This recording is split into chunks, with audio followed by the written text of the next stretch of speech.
Today we're going to talk about the IPA. No, not this one. This one. The International Phonetic Alphabet. It's called an alphabet because the symbols we use represent the sounds of the language. It's called a phonetic alphabet because it is based on the actual pronunciation of a sound, the way it is articulated, place, manner, and voicing, you know. And it's called the International Phonetic Alphabet because it is agreed upon all over the world. Now, the IPA is useful for several reasons. For example, if you hear halcomelum, and if you were asked to write it down, you wouldn't get very far with your English orthography. But with the IPA, you could capture every sound you hear. Of course, it takes a while to write in the IPA, so many First Nations communities have developed orthographies for their languages, even if traditionally there was no writing system. There is a lot of thought that must go into the development of a new orthography. You can read about this here. Some orthographies for First Nations languages are based on the IPA. Those are called linguistic orthographies. The upside of such an orthography is that it is true to the sounds of the language. If you know how to say it, you know how to write it. However, there's also a downside to IPA-based orthographies. On a standard keyboard, you don't really find all the symbols you need. So many communities have decided on so-called practical orthographies, simply because they are more practical. But languages without writing systems are not the only reason that we need the IPA. For example, not every variety of English has a writing system.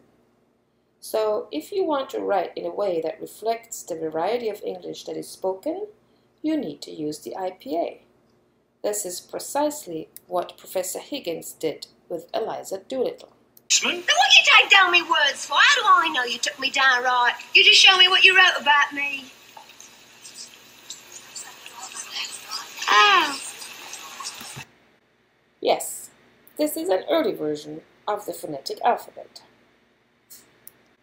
Now, there is another reason you want to have a writing system that lets you write down the way things are said. And this may be a reason that will, for some of you, become a reality. Suppose you're a speech therapist. You may come across sounds that are not really typical for human language.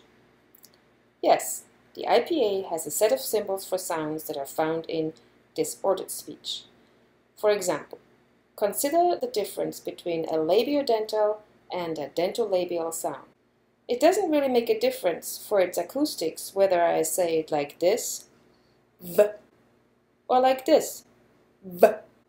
These sounds don't really happen very often in human languages. What is relevant here is that the articulators are different. And for a speech therapist, this is useful information.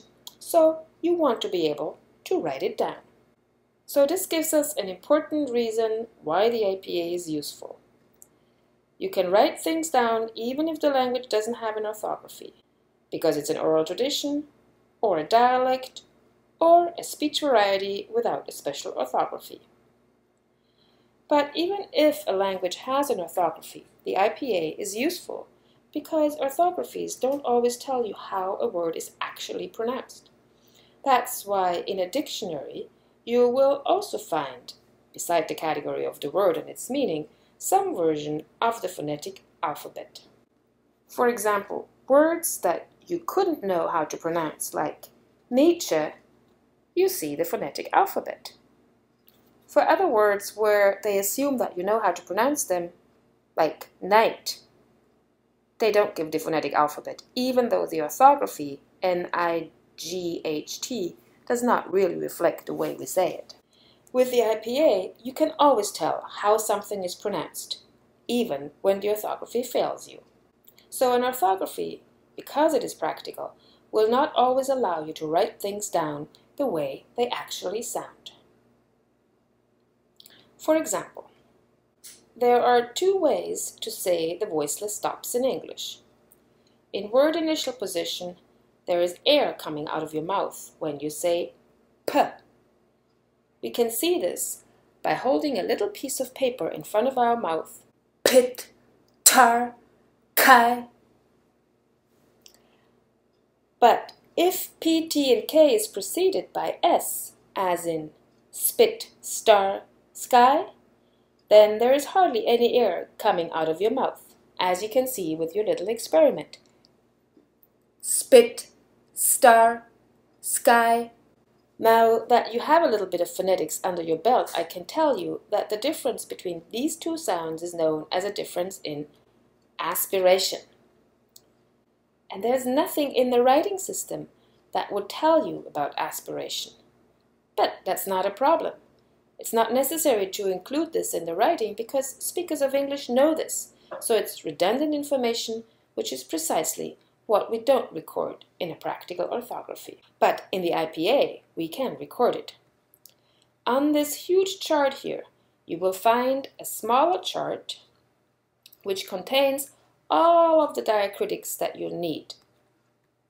Here it is. You will also find the symbol for aspiration, a superscript H beside the aspirated sound. So while in the orthography, aspirated P and unaspirated P are written in the same way, in the IPA, aspiration can be marked by means of a diacritic. If you're doing a transcription where you mark all the details, you call this a narrow transcription.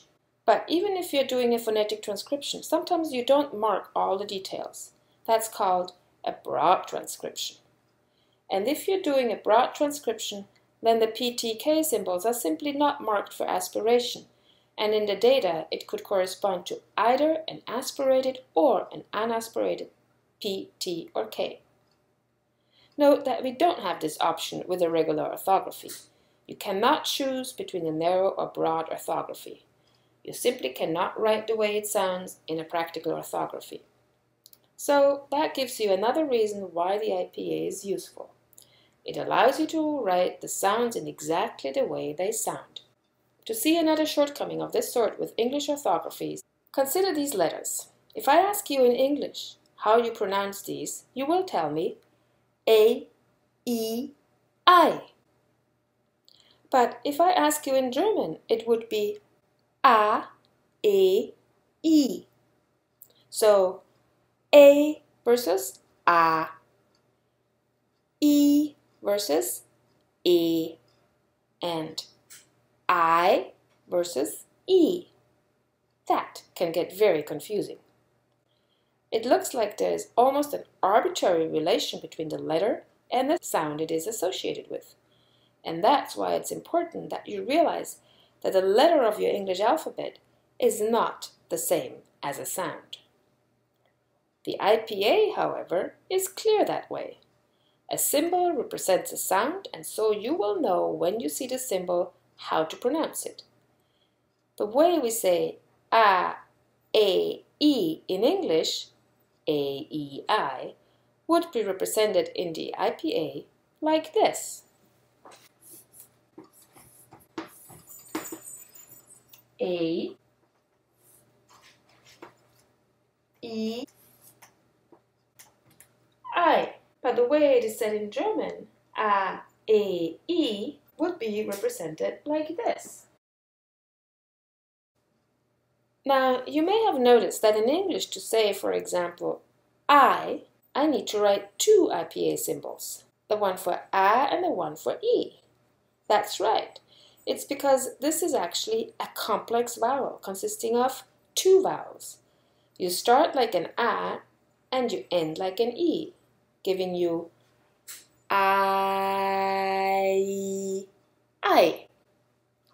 That's what's called a diphthong. English has several diphthongs. Oi, as in boy, toy, roy, soy.